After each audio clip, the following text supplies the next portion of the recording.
今天我们想聊一聊最近比特币的价格连续下跌，资金持续的流出，然后市场的情绪也受到了很多宏观的因素影响，比如说地缘政治的风险啊，然后关税的政策呀，还有就是流动性的收紧啊，导致很多分析师都在警告说比特币可能会进一步的下跌到$55,000这个支撑位附近。是啊，这个话题最近讨论热度非常高，那我们就直接进入今天的主题吧。好的，我们先来看一下比特币现在的市场情况和分析师的警告。最近比特币价格的走势到底有哪些值得关注的变化？就在2月24号那一天啊，比特币一度跌破了$62,900，日内跌幅差不多 4%， 其实已经是连续几周下跌了，这个下跌的趋势已经是延续了一段时间了。听起来好像是挺让人紧张的。对，那分析师们是怎么解读这个情况的呢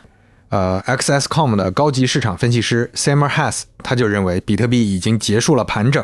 进入了一个新的下跌周期，而且他还提到了说有几个因素啊，是因为地缘政治的紧张，然后关税的不确定性，还有就是流动性的收紧，这些因素都在推动资金更快的离开加密货币市场。看来影响比特币的因素还挺多的啊。那他们有给出具体的价格预测吗？有啊。Samer Hassan 他说，如果这个抛售压力持续的话，比特币可能会跌到$53,000到$55,000的区间。另外 Kraken 的副总裁 Matt Howells-Barbie 也提到了说，比特币可能会自2022年5月以来首次连续6周收跌。他也认为6万这个位置一旦失守的话，下一个目标就是$55,000左右。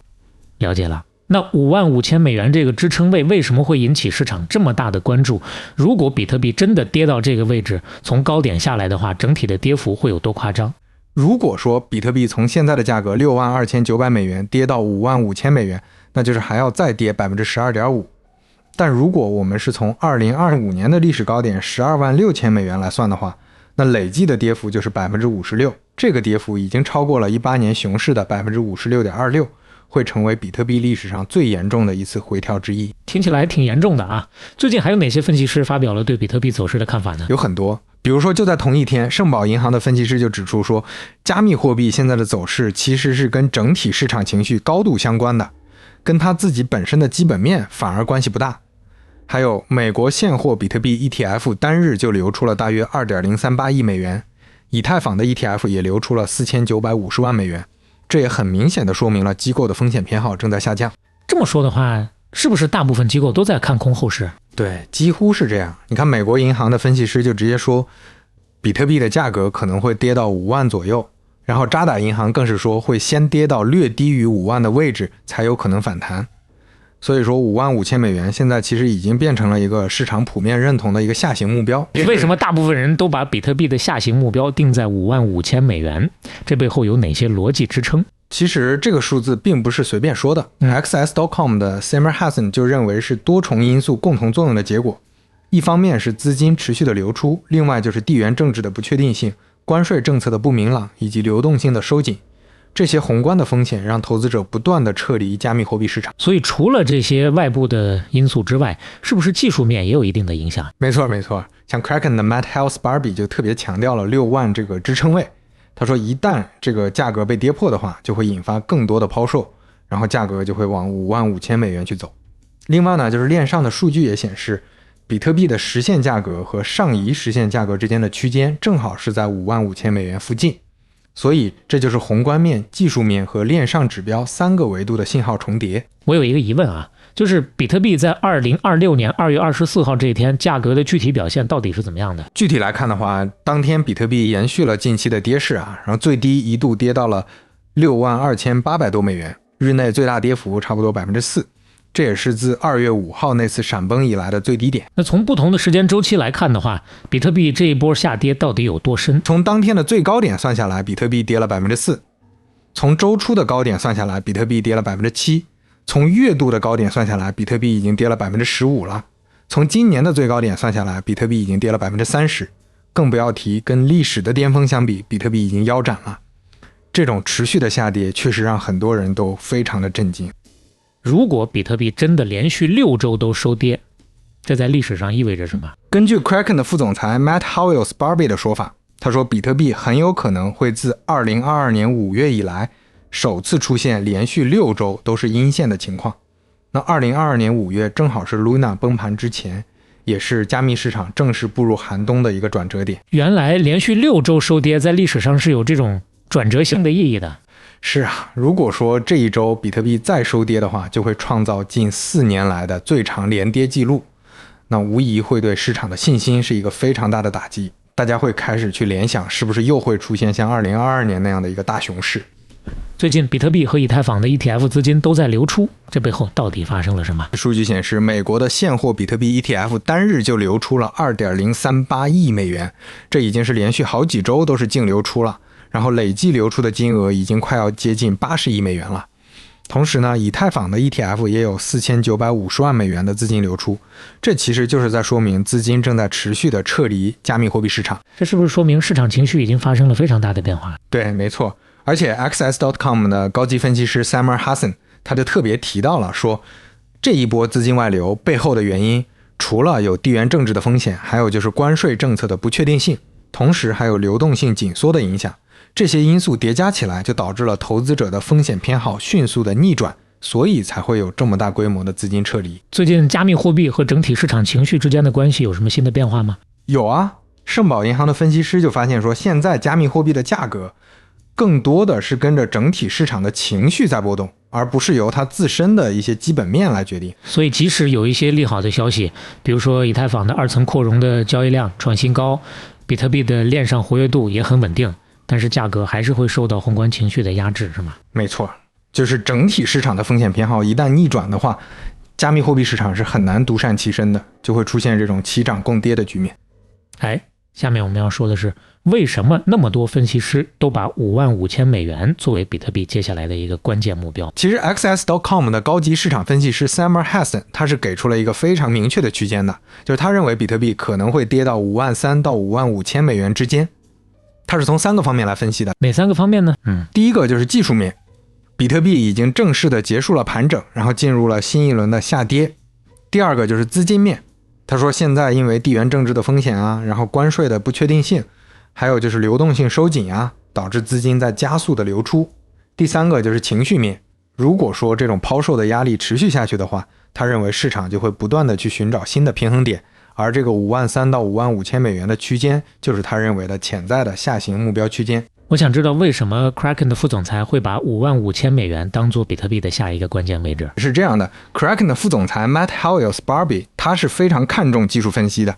他就把6万这个位置当做一个重要的支撑位。他说一旦这个支撑位被跌破的话，比特币很有可能会顺势滑落到55000美元左右。这个判断背后的逻辑是什么呢？它的逻辑其实很经典，就是说支撑位一旦被跌破之后，就会变成新的阻力位，所以价格就会继续往下寻找下一个支撑。那从6万到55000美元的话，就是还有大概 8.3% 的下跌空间。这对于已经跌了一半的市场来讲的话，是一个很合理的延续。那除了这些加密圈的分析师之外，传统机构对于比特币接下来的走势是怎么看的？美国银行的分析师他们是认为比特币有可能会跌到5万左右，然后渣打银行是更具体说会先跌到略低于5万的位置才会迎来反弹。虽然说他们跟这个55000美元不完全一样，但是你可以看到他们都集中在5万到55000美元这个区间，这说明主流机构其实也是有一个比较强的共识的。最近大家都在说链上指标，那这些数据是怎么来佐证这个55000美元的支撑位的呢？目前比特币的实现价格是在55000美元附近，这其实就是所有在链上的比特币的平均成本价，相当于整个市场的一个盈亏平衡线。然后还有一个上移实现价格是在42000美元。在过去比特币下跌的时候，这两个指标经常会圈出一个价值区域，那55000美元刚好就在这两个指标之间，所以这也给了这个位置很强的技术支撑。明白了。下面咱们具体来说说资金外流到底是怎么自我强化的，就是说这个资金外流背后的宏观的导火索到底都有哪些？导火索有好几个，首先就是地缘政治的风险，美伊的冲突有升级的趋势，然后特朗普也在考虑对伊朗进行军事打击，这是第一个。第二个就是关税政策面临着很大的不确定性，因为美国的最高法院刚刚否决了基于 IEEPA 的关税，但是呢，特朗普又马上推出了一个全球 10% 的新关税，而且是在2月24号就已经生效了。第三个就是流动性，本来大家都盼着说美联储会很快的降息，但是现在看来这个降息的预期不仅推迟了，而且美联储还在犹豫到底要不要动，所以这3个因素叠加起来之后，就导致了风险资产集体被抛售。最近比特币和以太坊的 ETF 出现了比较大的资金流出，这背后到底说明了什么？实际上呢，机构投资者在抛售的时候，最先出手的肯定是流动性最好的 ETF。所以这一轮比特币的 ETF 流出了 2.038 亿美元，然后以太坊的 ETF 流出了4950万美元。虽然说这个金额本身还没有到非常夸张的程度，但是它的意义在于这是一个趋势的彻底反转。也就是说，现在离场的这些投资者大部分都是亏着钱走的。是的，因为比特币 ETF 这些持有者，他们的平均成本大概是在9万美元，现在比特币的价格已经跌到了6万，所以大部分人都是浮亏的。这个时候他们选择抛售，就更多的是一种止损的行为，而不是获利了结，这就会进一步的加剧这种资金流出的压力。为什么比特币价格在跌破关键支撑位的时候，总会出现这种加速下跌呢？是因为在62000到60000这一带，有非常多的杠杆多头的仓位集中在这个地方设置了止损，所以一旦价格跌穿这个区间之后，就会引发一波一波的强制平仓，然后这些卖盘又会进一步的压低价格，从而触发更多的清算，形成这种连锁反应。原来是这样。那情绪的自我实现，这个在市场下跌的过程当中是怎么体现出来的？简单来说呢，当大家看到价格不断的创新低，然后 ETF 持续的流出，连分析师都一致的看空，那很多人就会觉得还会继续往下跌，然后他们就会跟着卖出。这样的话反而会让这个下跌变成一个现实，这就是反身性在市场中的一个体现。没错。我们接下来就要讲的就是宏观层面的3重压力。首先第一个就是地缘政治的风险，最近美伊之间的这个紧张局势到底是怎么影响全球市场的避险情绪的？美伊的这一轮谈判其实没有什么实质性的进展，然后双方的军事动作又不断，特朗普这边也在考虑采取军事打击来迫使伊朗让步，所以这就导致整个市场的避险情绪是明显的升温。在这种情况下，大家不是应该去买黄金吗？为什么黄金也跌了呢？你说的没错，正常情况下黄金是一个传统的避险港，但是这一次很有意思的是，资金并没有去黄金，反而大家都去持有现金了，所以黄金价格也下跌了 2%， 美元反而成为了最受青睐的一个避险资产。最近美国的关税政策发生了这么大的变动，那这个对于市场来说带来的最大的冲击是什么？美国的最高法院在2月中旬的时候推翻了特朗普之前依据 IEEPA 所加征的关税，这就涉及到了差不多1750亿美元的商品。那这些关税是要退还给企业的，这本来是一个利好，但是呢，特朗普马上又启用了他的122条款，对全球加征了 10% 的新的关税，而且这个是在2月24号就已经生效了。所以这就让市场一下子就陷入了这种旧的规则已经取消了，但是新的规则又很不确定的这样一个混乱的局面。那最近美联储在流动性上面的一些动作，或者说美国的经济数据是怎么影响加密货币市场的？是这样的，美联储在1月的会议上面维持了利率不变，但是呢，会议纪要里面显示，官员们其实对于未来的政策路径是分歧越来越大的。那市场对于降息的这个预期也是一推再推，现在已经推到了可能要到7月才会降息，所以这种情况下就导致了风险资产的估值不断的被压缩。所以说经济数据好反而对于市场来说是一个坏消息。是的，东吴证券他们有一份研报就指出，美国2026年的第一季度经济会有一个比较明显的反弹，那这个好于预期的数据就会让美联储更有理由去维持高利率，所以就会出现这种好消息就是坏消息的局面。那加密货币作为风险资产肯定也会受到很大的压力。最近地缘政治的不确定性、关税政策的变化和流动性的收紧，这3个因素是怎么互相叠加，然后把风险资产不断的往下压的？这3重压力其实他们并不是各自为战的，就比如说地缘政治的紧张会让投资者变得更加谨慎，那这个时候一旦关税政策又出现了一些变动，那大家的风险偏好就会急剧的收缩，再叠加上流动性的收紧，这就会导致资金快速的撤离，所以这就会让风险资产，比如说加密货币市场不断的承压下行。看来这3个因素确实是互相放大了彼此的影响。没错，其实 Samer Hassan 他就是基于这个3重压力的框架才判断出来说资金正在加速的离开加密货币市场，然后加密货币市场可能会面临进一步的下行压力。行，我们接下来就来看一下技术面。很多人都在说6万这个位置是比特币的一个关键支撑，这个到底是为什么？6万这个位置之所以关键，是因为它不仅仅是一个心理关口，其实在过去的几个月当中，6万到7万这个区间是有非常多的成交堆积的，所以它是一个很重要的历史支撑区域。所以说这个位置一旦被跌穿的话，会引发市场的连锁反应嘛？而且这个位置还很接近200周均线。那200周均线一般都是被大家视为一个长期趋势的生命线，所以一旦这个60周均线被放量跌破的话，很多技术派的交易者就会认为趋势已经转空了，那这个时候就会有更多的抛盘出来。如果比特币真的跌穿了6万这个重要支撑，下一个比较强的支撑会大概在什么位置？如果6万这个位置守不住的话，根据技术分析的支撑阻力互换原则，6万就会变成一个新的阻力位，那价格很有可能会继续往下寻找支撑。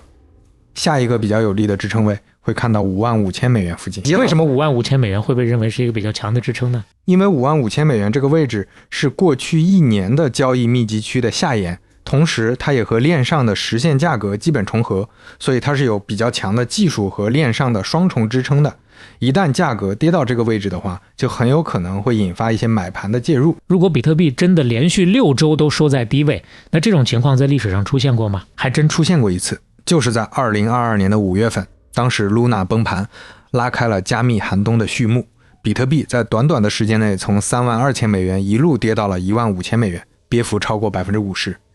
那如果说这一次比特币再出现连续6周收跌的话，虽然历史不一定会简单的重演，但是它确实是一个非常值得警惕的信号。所以现在技术分析的圈子里面，对于比特币接下来的走向有没有一个比较一致的看法？现在不管是 XS.com 还是 Kraken， 包括美国银行和渣打银行，大家都把目光聚焦在$55,000这个区域，就是他们都认为这是下一个关键的目标位。这种多空分析框架的共振还是比较少见的，说明市场参与者确实是有比较强的共识的。既然说到历史，那我们来讨论一下历史上那些著名的大清洗，比如说2018年的那一轮熊市，当时到底发生了什么？在2018年的时候，比特币从将近$2万的高点一路下跌，最低跌到了$3,150，跌幅高达 84%。 当时整个市场哀鸿遍野啊，矿机论斤称啊，然后项目方成片的死掉，无数的投资者都是血本无归，听起来就像一场行业的大洗牌。没错，但是也正是因为这样的一个彻底的出清，把市场里面的那些投机者和弱者都淘汰掉了，然后市场才会迎来后面2019年到2021年的大牛市。所以每一次的清洗其实都是在为下一轮的上涨打基础。那2022年的加密市场大清洗又有哪些关键的事件，或者说有哪些关键的影响呢？2022年的这一次大熊市，比特币是从6.9万的高点一路跌到了$15,000多，跌幅也有 77%。然后期间也是有很多行业巨头相继的倒下啊，比如说三箭资本啊、FTX 啊，还有 BlockFi 啊，这些都在这一波危机当中破产清算。感觉这一次危机对于整个行业的冲击也非常大呀。确实，但是呢，也正是因为这样的一个去杠杆和去泡沫，把市场里面的那些不规范的行为也都清洗掉了，所以后面才会有2024年到2025年的这一轮新的牛市。所以每一次的危机其实都是在孕育着新的机会。这次如果跟18年和22年那2次大熊市相比，有什么明显的区别吗？区别还是挺明显的。第一个就是现在比特币从高点到现在也就跌了 50%， 还远远没有18年的 84% 和22年的 77% 那么夸张。第二个就是这一轮有大量的机构资金是通过 ETF 进来的，所以现在他们其实是深度被套的。第三个就是这一轮的下跌其实更多的是受到地缘政治、关税政策和流动性这些宏观因素的主导，所以它的节奏也会慢很多。它不是那种瞬间的崩盘，它是一个持续了好几个月的阴跌。也就是说，每一次市场大幅下跌之后，都会迎来一个新的周期吗？对的，每一次大清洗都是在把市场里面最弱的参与者和过度的杠杆都挤出去，然后等到大家的恐慌情绪达到极致的时候，市场就会慢慢的构筑底部。虽然没有人知道这一次的最低点是不是会在$55,000，但是历史经验告诉我们，不管跌得有多深，最后市场总会复苏，然后开启下一轮的周期。我们最后还是要回到现在，就是面对这样的一个喋喋不休的市场，大家应该怎么样去保持一个清醒的头脑呢？其实在2026年2月24号那一天，比特币已经跌破了$62,900，然后分析师们都普遍看到$55,000，资金外流也在加速，然后各种宏观的风险也在不断的累积，技术面上也已经完全走坏了，好像一切都在指向一个更低的价格。在这种气氛下面，恐慌肯定是难免的嘛。是的，但是我们回看历史就会发现，每一次市场极度恐慌之后，都会迎来新的机会。就是真正能够让你穿越牛熊的，其实是你的冷静和自律，而不是你盲目的去追涨杀跌。这就是清洗的意义，也是周期的规律。今天我们给大家梳理了一下比特币这一轮下跌背后的各种原因，然后也聊了聊为什么大家都在盯着$55,000这个关口，也聊了一下历史上那些大清洗之后市场是怎么浴火重生的。好的，那就是以上就是这期播客的全部内容了。感谢大家的收听，我们下期再见吧，拜拜，拜拜。